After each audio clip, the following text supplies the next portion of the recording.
Hi, everyone. My name is Carolynn Bernier. I'm a research engineer in CEA. CEA is the French Research Institute, and I'm based in Grenoble. And I am the coordinator of the CIRPASS-2 consortium. I prepared this presentation on the topic of semantic interoperability for digital product passports. I created this presentation in order to support the DPP community in understanding what semantic interoperability is exactly and why it's really important for digital product passports. So just to a brief reminder, what is CIRPASS and what is CIRPASS-2? So both CIRPASS and CIRPASS-2 are projects that were funded by the European Commission under the Digital Europe program. The CIRPASS-1 project ended in April 24, and the CIRPASS-2 project started in May 24. CIRPASS-1 was about creating consensus on a standards-based DPP system, and the CIRPASS-2 project is on wide-scale deployments and piloting. So both are very large projects. And in both projects, we work very, very closely with the European Commission. So why did I create this presentation? I observe that semantic interoperability is a very complex, is rather complex, and it's quite not well understood.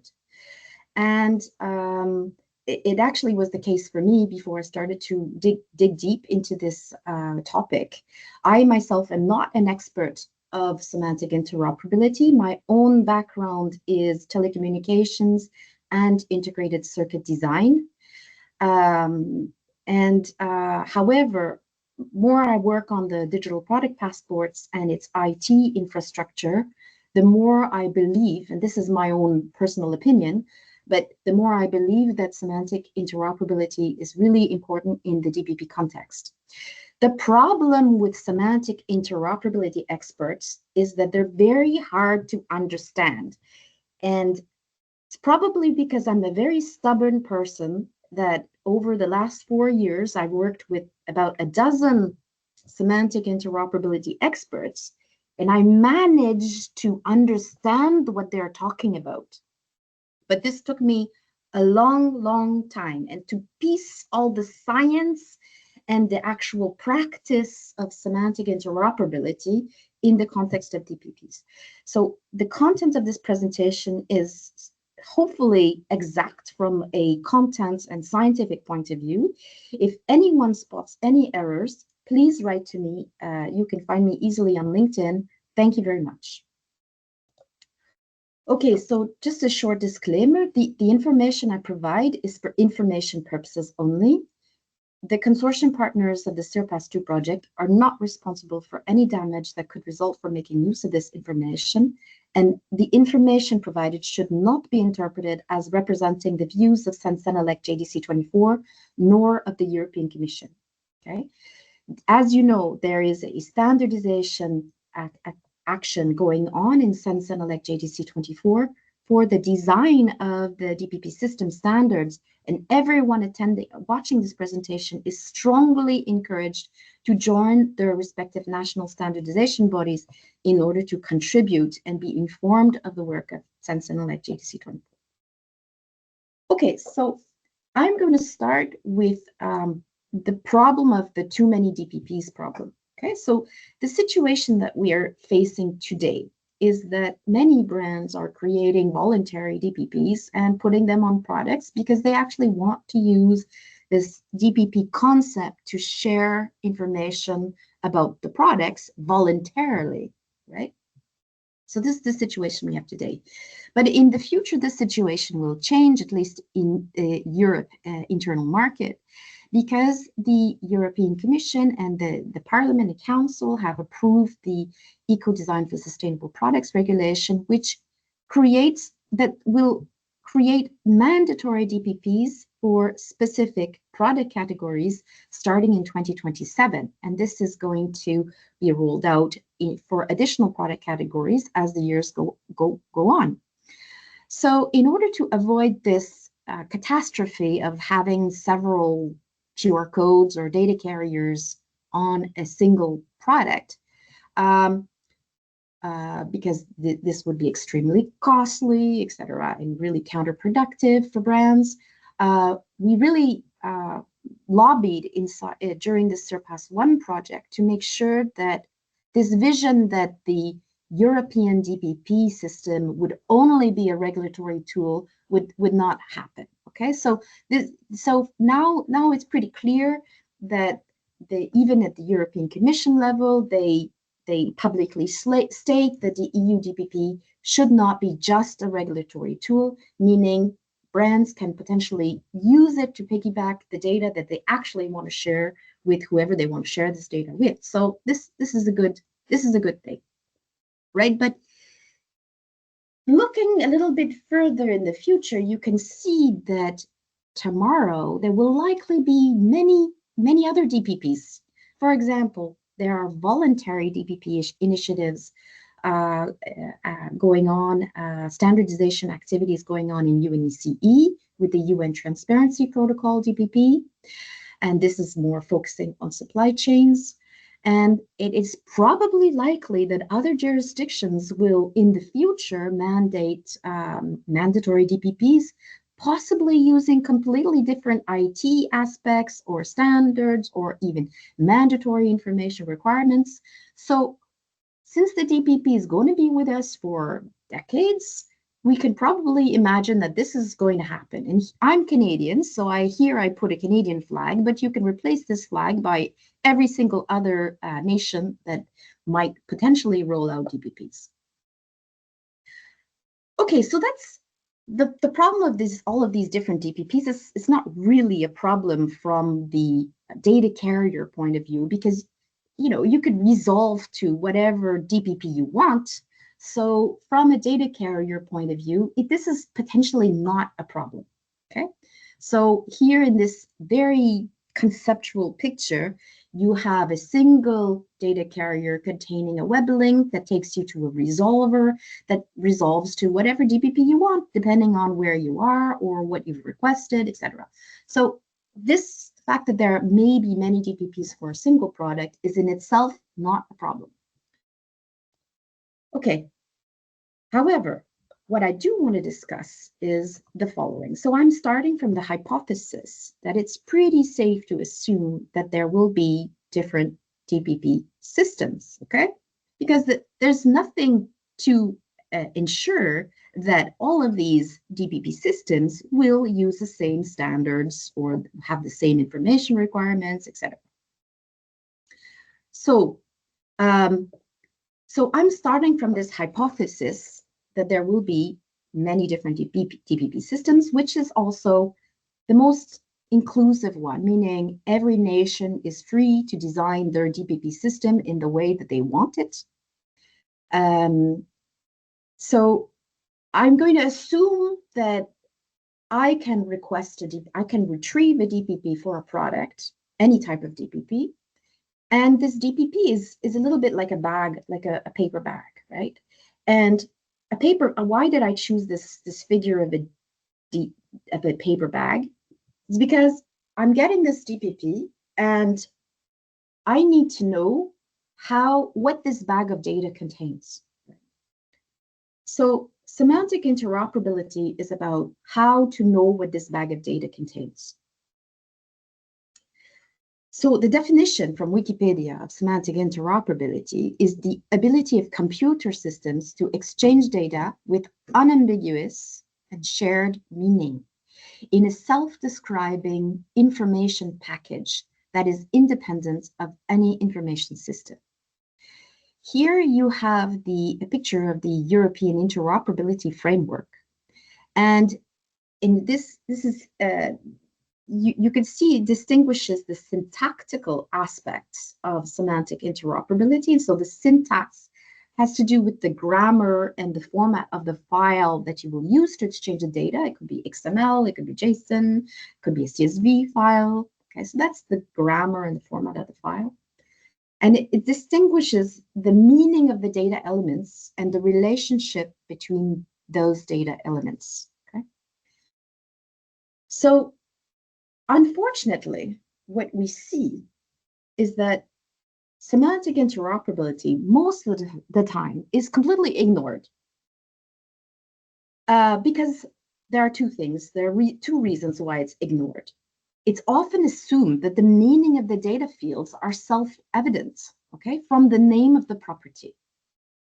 So, for example, if I use a property called battery life, I guess that in some restricted contexts, the meaning of battery life is clear.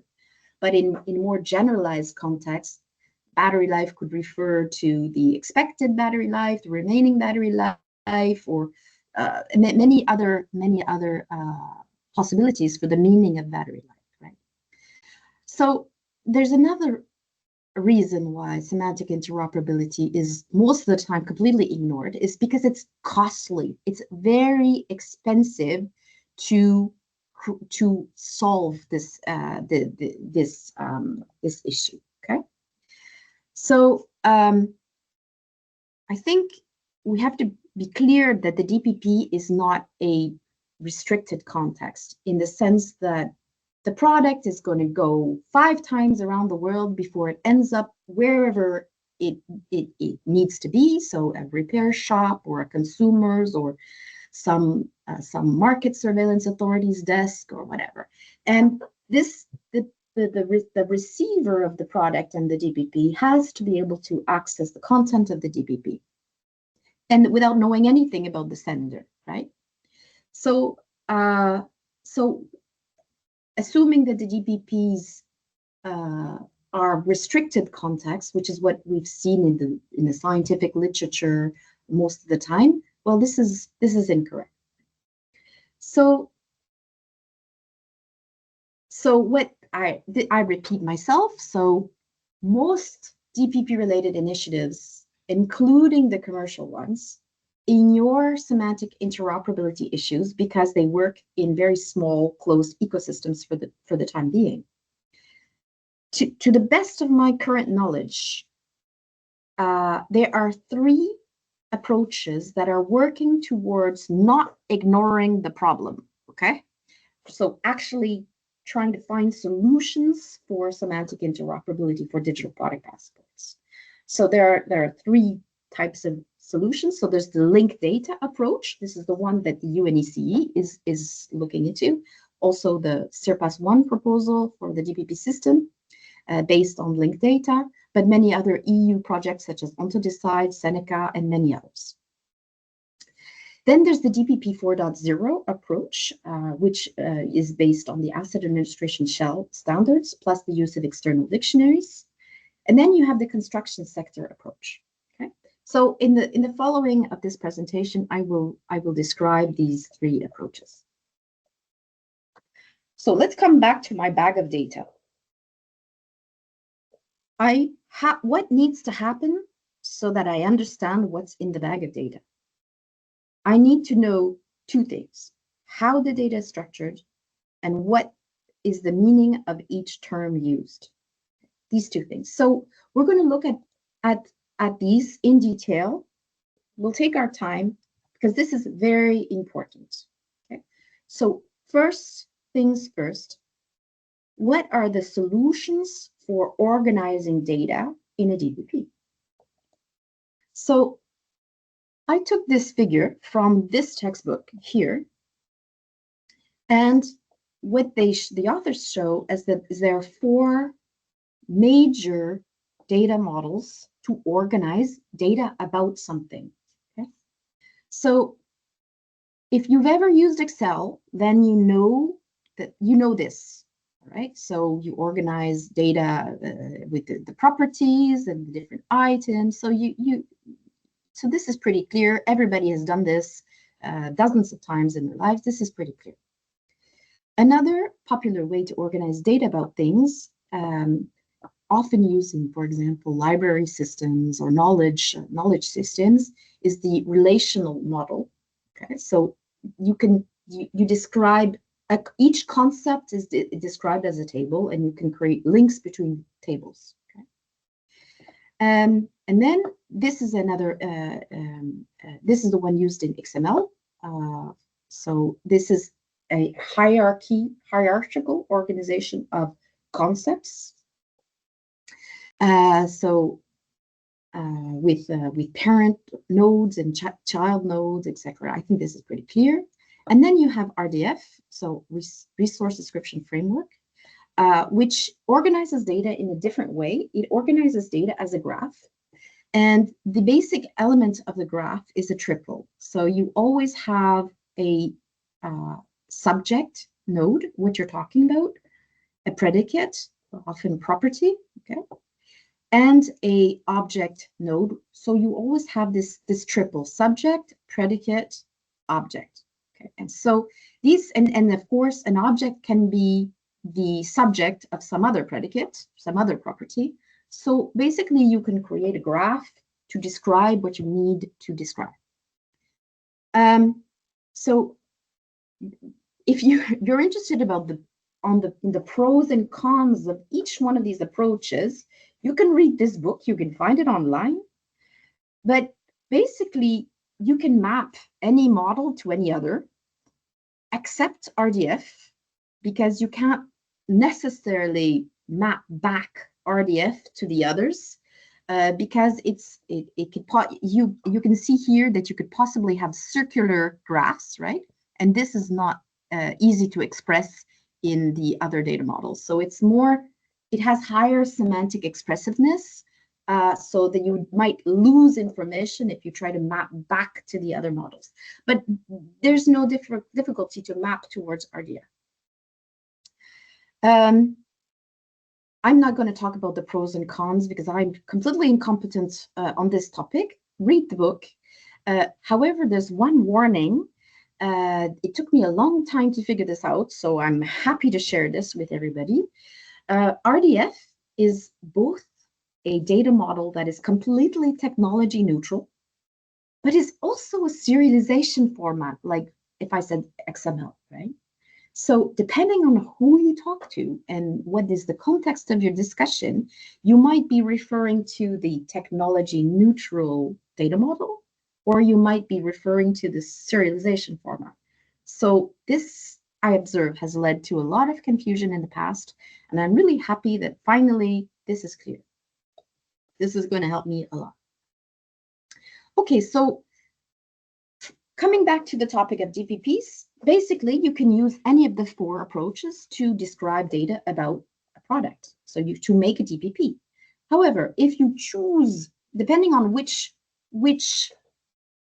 approach you choose, you might require a standard, because depending on how you choose to organize the data, this has to be made clear to whoever is going to receive the data. So they need to know what standard you're using to structure the data, right? So a DPP scheme made using this hierarchical data model will require a standard. And you might have another DPP scheme made by some other sector or by some other country that also uses the hierarchical model, but has created a different standard, right? Because there's a zillion ways to organize data about things, right? So you need a standard here. The approach in RDF is you don't need a standard, because the way data is structured is already standardized. Okay? So this is one of the differences between the approaches. Okay, now we know how data is organized. Now we need to figure out what is the meaning of each term used inside our DPP. So in the field of semantics, these terms are called the vocabularies, okay? The words that I will use to describe things. So each vocabulary term has an associated definition. And because our DPPs are going to be sent all over the world and we don't know who is going to receive them, those definitions need to be public, okay? Because the receiver of the data needs to be able to access that definition. So it has to be public. There are two approaches for defining vocabularies and their associated definitions. One approach is the use of web vocabularies, and the other is the use of standardized dictionaries. These two approaches, they have the same goal, right? Defining the terms and the definitions. But they are different in how the terms are made globally unique, and they need to be globally unique because you're sending them all over the world, and you don't, that person needs to be sure that when you're referring to a term, it has that specific meaning. So it has to be made globally unique. They differ in how the terms themselves are stored. They differ in how easy it is to make the terms machine readable and machine interpretable. They differ in how they support the reuse of vocabularies and their extension of vocabularies. And they differ in terms of semantic expressiveness, meaning the types of relations that can exist between the different data elements of the vocabulary. However, in both cases, defining vocabularies is a job for experts, okay? Experts, so ontologists and industry experts able to define what the terms actually mean. And this usually requires consensus, because if you want your vocabulary to be used by a wide number of persons, then all these people have to agree to using that term, or agree at least that it's appropriate to use this term for this specific definition. So that means that creating vocabularies, whether they're web vocabularies or whether they're standardized dictionaries, is very costly, okay? Which is why most people don't bother, okay? And they hope that the property name will be sufficient to convey the meaning of what the data is about, right? Which we've discussed that this is not appropriate in the context of DPPs. So when dictionaries or vocabularies exist, if they exist, they are highly valuable assets, okay?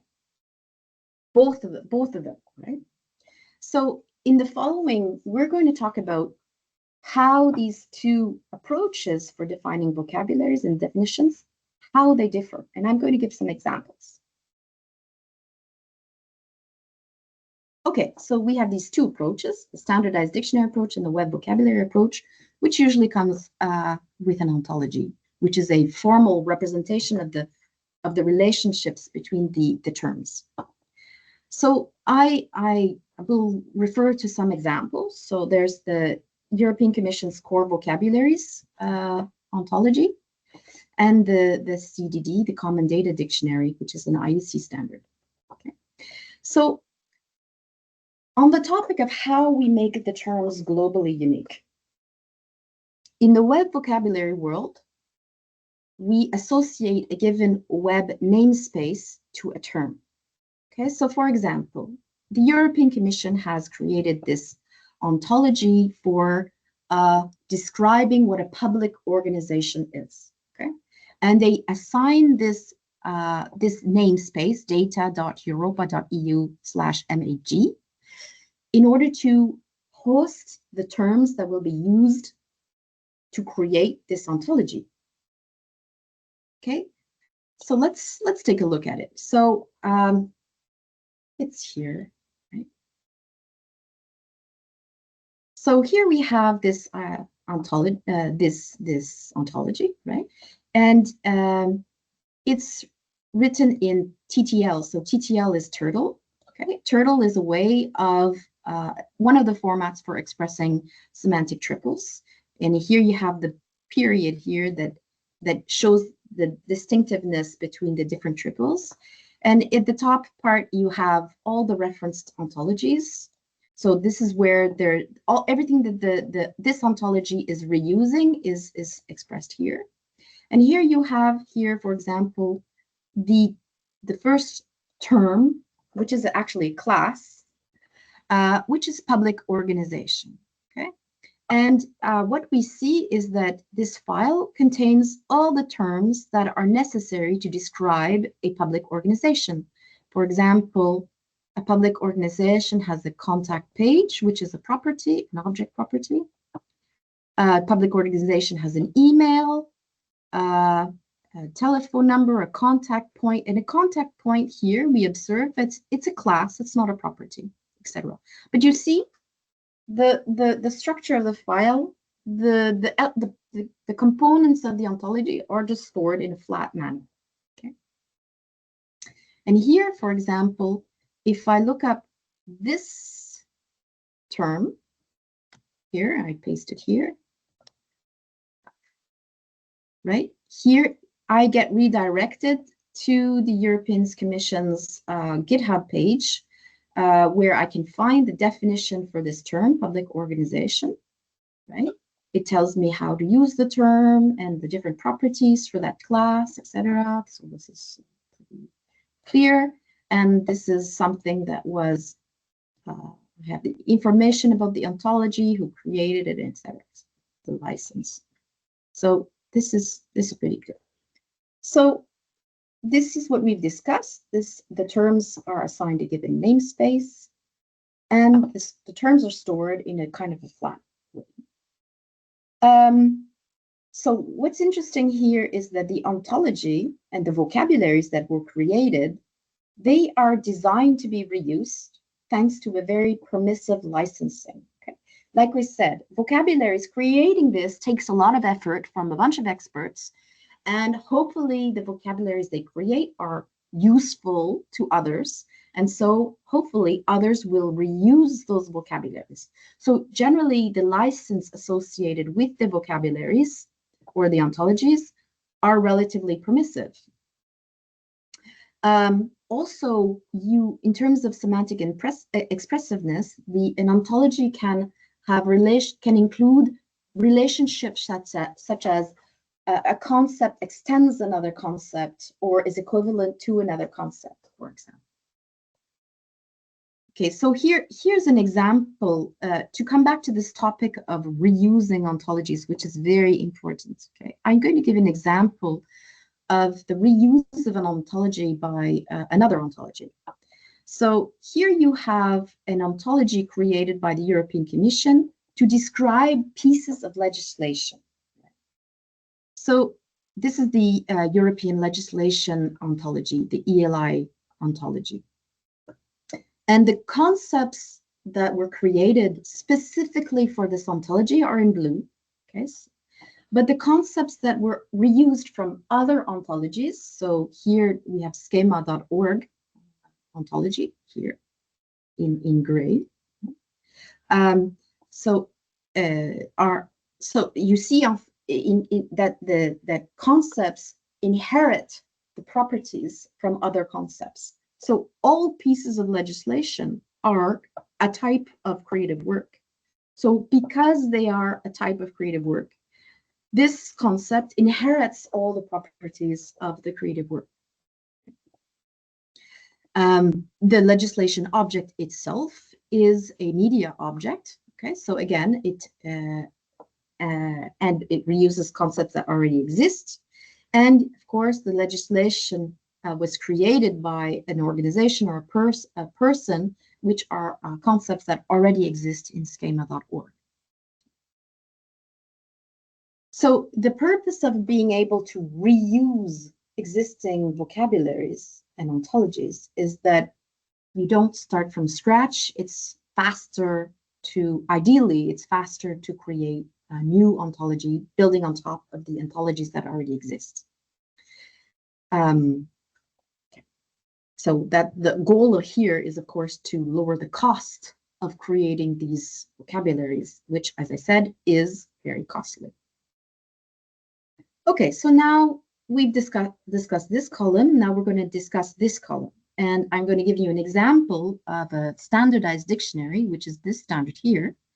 So one of what you will remark is that the way that the terms are made globally unique is through a number, okay, which is here in the case of the CDD is an IRDR.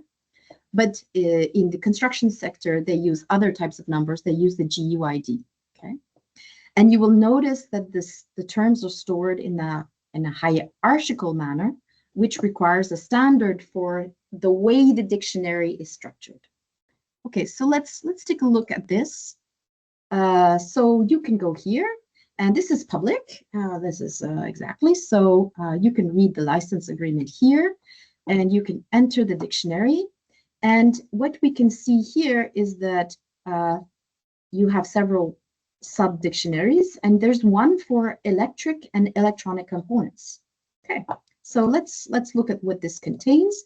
So you have basically components, which are structured in this manner. So you have electric components, including antennas, batteries, capacitors, etc., etc. And these are all very well defined. So if I click, for example, on an amplifier, I can look at a low frequency amplifier versus a radio frequency amplifier, and you will see exactly like we saw. You will have the IRDI, which is this number here, and what you see here, the 0112 code, is a code that is associated to the IEC. So this means that if you know that this number is an IRDI, then you know that this term, its definition, can be found on the IEC website. So here you have the definition of the term low frequency amplifier. Okay, so an amplifier designed for use with baseband unmodulated signals. Great. And then you have the higher classes, and then you have the properties, okay? All the properties. So the properties that you can use to describe your amplifier. And you will see there's a lot of different properties, many properties associated to this electronic component. So this is great, okay?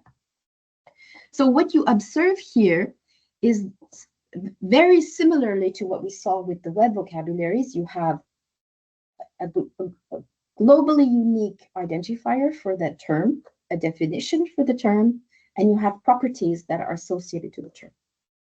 And what you have here, though, the dictionary requires that you organize the term in a kind of a classification system in order to be able to find the term you're looking for. Okay, so however, what we do see is that if we look at the license license of the CDD, you will see that it forbids reuse for the moment. Okay, and in the construction sector dictionaries, what you see is they're all proprietary and not public. Okay, and this is understandable because designing a dictionary is hugely costly. Okay, experts work at this for years and years, right?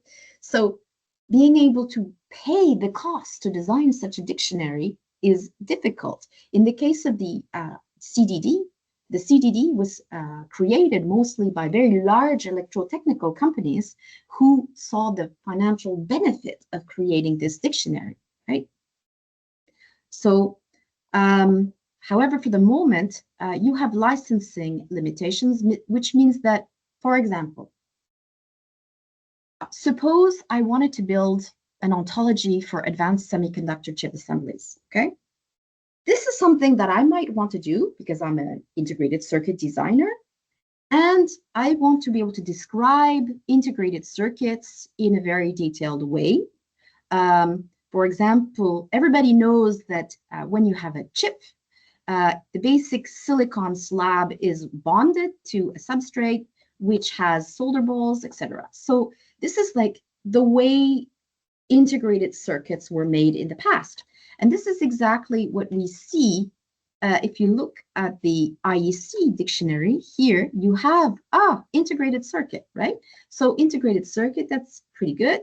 I see that I can describe functions from my integrated circuit, both digital and analog. Okay, but if I look at the definition of integrated circuit, this is the definition, and I see it has a lot of properties, which is exactly what I'm looking for, because, for example, it has properties, useful properties like wafer thickness, thickness tolerance, a whole bunch of things like IC, integrated circuit technology, and then you can talk about the bumps and the temperature resistance, and a whole bunch of very important properties if you want to describe an integrated circuit, which is something I might want to do in the future.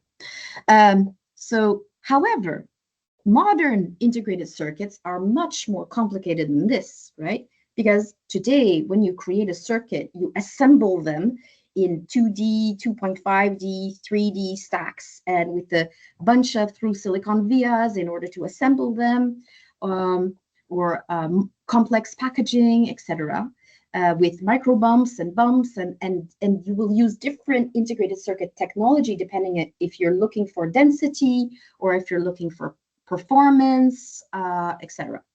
So what I would like to do is I would like to extend the IEC ontology to make this class more expressive. I want to be able to create a complex IC assembly, right?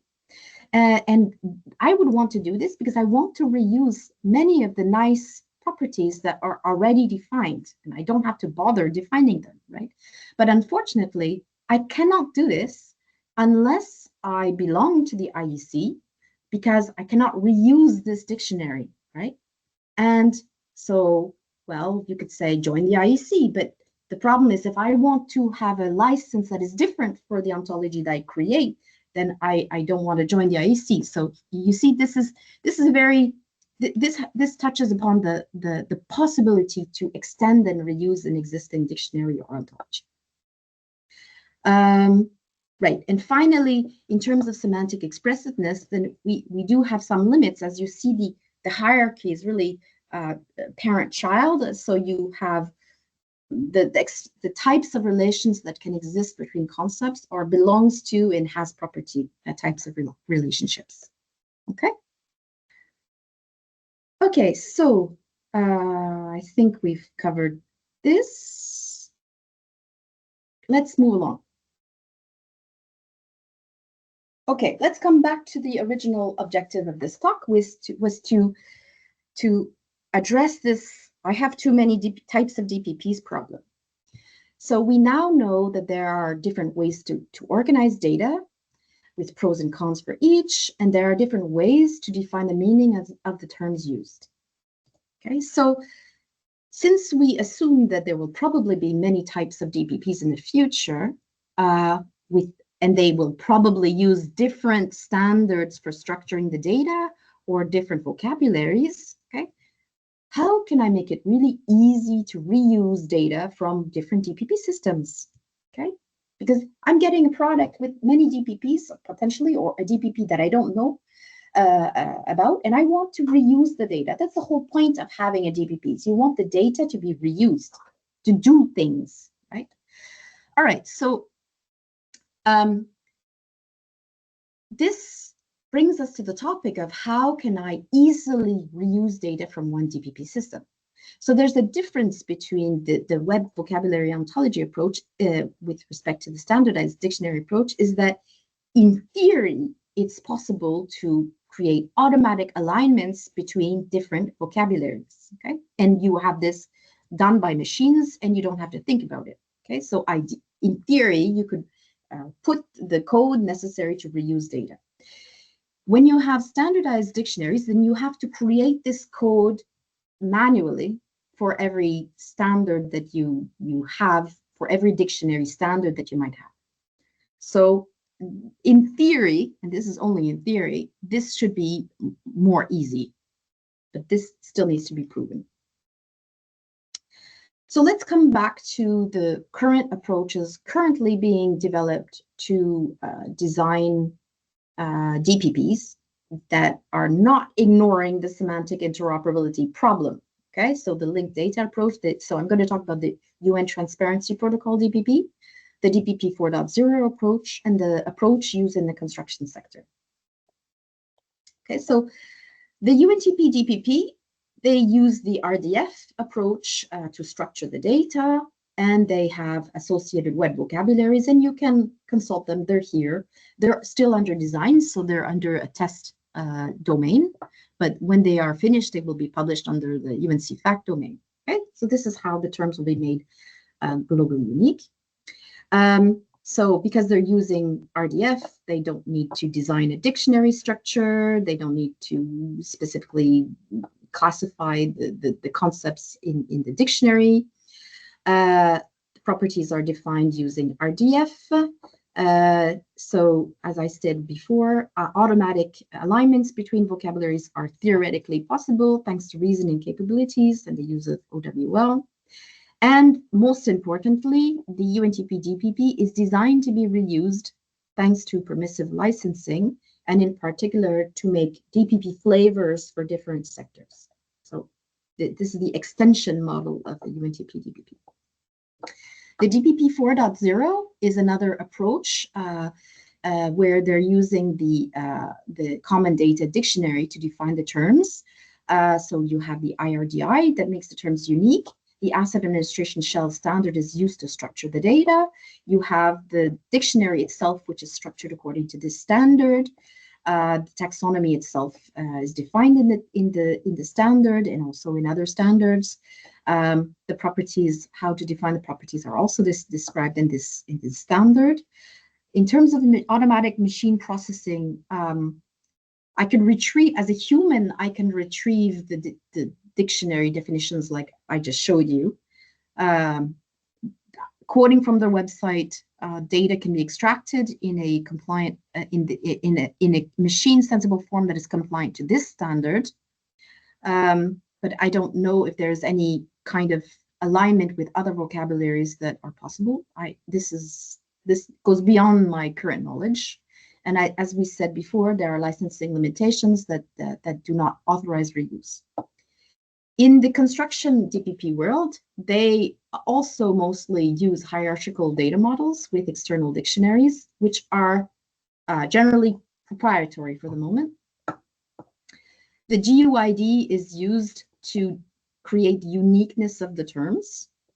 There's a specific EN ISO standard for the data template itself, and also for the environmental product declaration sheet, so a different data template, different standards for that. The way that the dictionary is structured, there's this standard here. The classification of the concepts, there are a specific standard for that. The way to describe properties also, I have no idea if there's any form of automatic machine processing available with the terms of these dictionaries. And in terms of reuse and extension, actually what we see in the recently published construction products regulation is that it is stated in Considerando 3092, which you can look up. So this CPR was published in November 2024. The CPR explicitly states that there requires to be a European level, a harmonized at European level dictionary for construction products. Okay, so it must be operated at the EU level. So this is great news because it means that it will move away from the proprietary dictionary approaches. And as we saw, these dictionaries need to be public, need to be publicly accessible. And because all of this data is regulatory data, meaning mandatory data for construction products, it is normal that these definitions are defined at and controlled at the European level.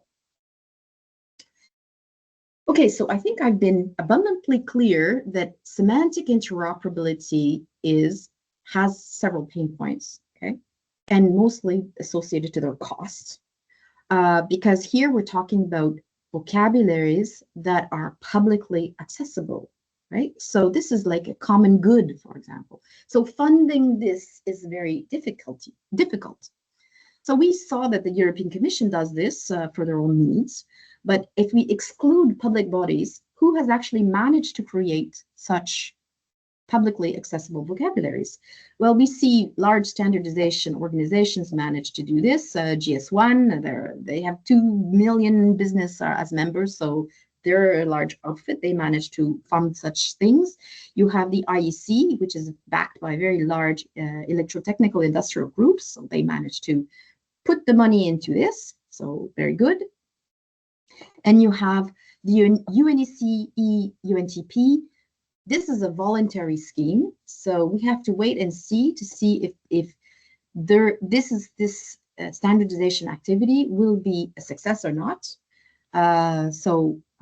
This is still wait and see. Right? So what we can understand, and this is perfectly normal, is that because vocabularies are costly to create and maintain, they remain behind paywalls unless they have a higher economic value to share them as a common good. Right? So I'm going to conclude now with a few key takeaways. So that today we have 3 popular ways to build DPPs: the linked data approach, the approach based on the asset administration shell standard with an external dictionary. And then you have the approaches used in the construction sector for material passports. What I've learned doing this research is that the use of the asset administration shell standard by itself, so without associated dictionary, only solves half of the semantic interoperability problem. Also, if we now go look at the linked data approach, in the past, it had a very bad reputation because it was seen as being too complex or too academic. And recently, in the last 10 years, it's recovered from this reputation thanks to the invention of the JSON-LD serialization format, which makes it easy to share linked data files, right? Because JSON is the most popular, is very web developer friendly.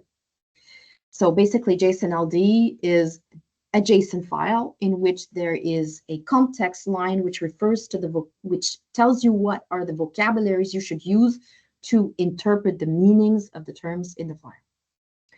So very, very simple format for the file. So thanks to this, it completely hides the complexity that was associated to the semantic web previously. It completely hides this from the user. So it avoids the creation of several additional standards that are needed to structure the data of the DPP itself and also structure the data in the dictionary itself. So it's less work in terms of additional standards that are needed. It aims to make it easy to reuse existing vocabularies as much as possible to lower the cost of developing them from scratch. And in theory, it could facilitate the support of different DPP schemes if they're using this approach. I quote here a sentence from the new European Interoperability Framework published in 2017, which aims to promote data flows and services in European public administrations. So it says that approaches like data-driven design coupled with linked data technologies are innovative ways of substantially improving semantic interoperability. Another key takeaway that I get from this is that all existing vocabularies and dictionaries are precious resources, okay? So we have to, or we should, find solutions to reuse them as much as possible. And I think I tried to express that you have the structure of the data and the vocabularies themselves that are relatively independent. So you could possibly reuse the terms from a dictionary in a linked data system with relative ease and inversely. And this is my opinion. I think we need to promote the reuse of vocabularies as much as possible, because you can never have a dictionary that completely covers a sector. Each sector is porous, for example. But what I mean by porous is it's difficult to put lines to separate different industrial sectors. For example, if you take a textile wall covering, in the construction world, this is a construction product, but it could also be described in the textile domain as a textile product, like this cotton t-shirt, for example. Another example of this is electronic products, because electronic products are used in every single sector, or most every single sector. So it's very, very cross-sectoral. So being able to use electronic vocabularies would be extremely valuable in the future. Okay, so I'm done with my presentation. I thank you for your attention, and I would also like to thank the dozen or so semantic interoperability experts who worked with me over the last 4 years and who've answered all of my questions until I managed to figure this very complex